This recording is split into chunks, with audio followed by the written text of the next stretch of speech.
Scene 1. The first encounter.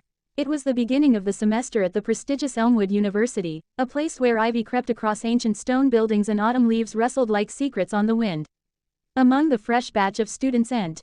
Title. Whispers Between Pages.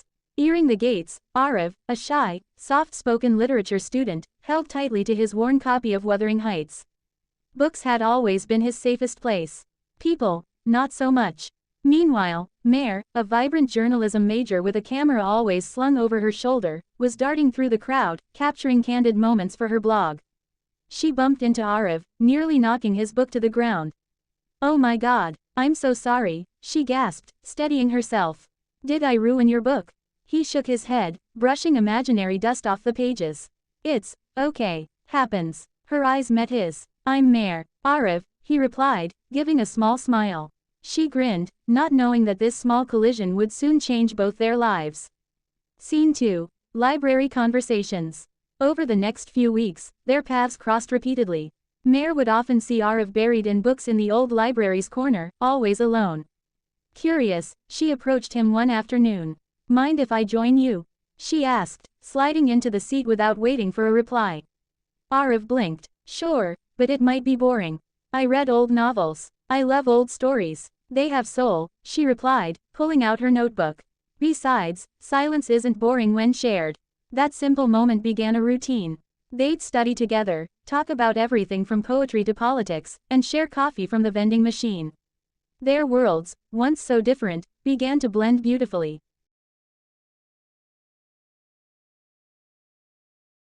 Scene 3. Growing Closer. Arav wasn't used to opening up, but Mare's energy was contagious. She showed him how to laugh more freely, how to express his thoughts, and how to let go.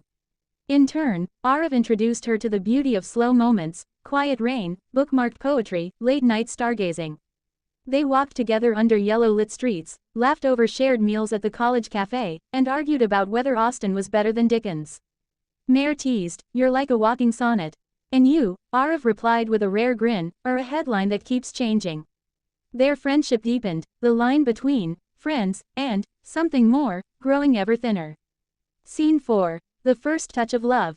It was during the university's Winterfest that something shifted. Snow had lightly dusted the campus, and Mare, bundled in a bright scarf, pulled Arav toward the skating rink. "I can't skate," he protested. "Neither can I. Let's fall together," she laughed. They stumbled, slipped, and finally landed in a heap on the ice, laughing uncontrollably. As they lay there, cheeks red from cold and laughter, Arav looked into Mare's eyes. "I don't know when it started," he whispered, "but you're all I think about." Mare froze, then slowly leaned in, her lips brushing his. "I was waiting for you to say that." Scene 5. Young Love's High. From that day, they were inseparable. Their love was warm and heady, like the first sip of hot cocoa on a cold day. Mare took hundreds of pictures of Arav when he wasn't looking, when he read, smiled, even frowned. Arav, in return, wrote poems for her, slipping them into her bag when she wasn't paying attention. "I've never written poetry for anyone before," he admitted. "Then I'll treasure every line," she said, tearing up. Their hostel rooms became sanctuaries of stolen kisses, whispered dreams, and shared silences. Together, they imagined futures of travel, careers, and writing a book together titled Whispers Between Pages. Scene 6. The Storm. But like all stories, not all pages were smooth. Mare was offered an international internship at a major news agency in London. It was everything she had ever dreamed of. "You have to go," Arav said quietly.